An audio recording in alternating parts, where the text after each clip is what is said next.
पहेली नंबर 1। अगर एक हाथी नहर में गिर जाए तो वो कैसे बाहर आएगा?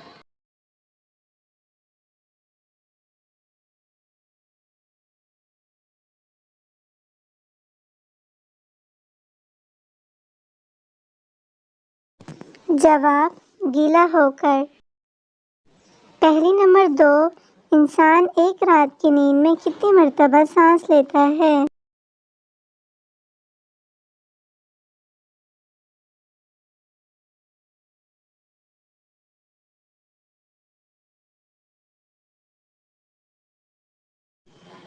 जवाब, 6,500 बार। पहेली नंबर 3। किस परिंदे का घोंसला नहीं होता?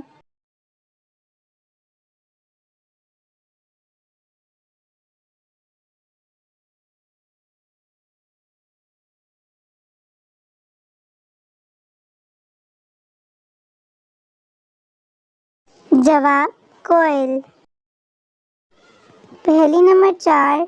ऐसी कौन सी चीज़ है जिसको हम पीने के लिए खरीदते हैं लेकिन पीते नहीं हैं?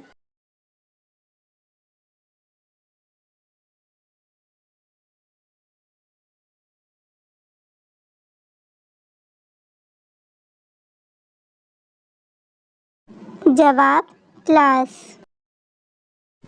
पहेली नंबर 5।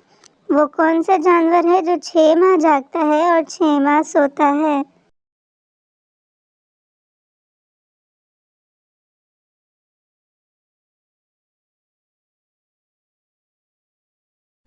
जवाब, मेंढक। वीडियो अच्छी लगी हो तो वीडियो को लाइक और सब्सक्राइब करना मत भूलिएगा।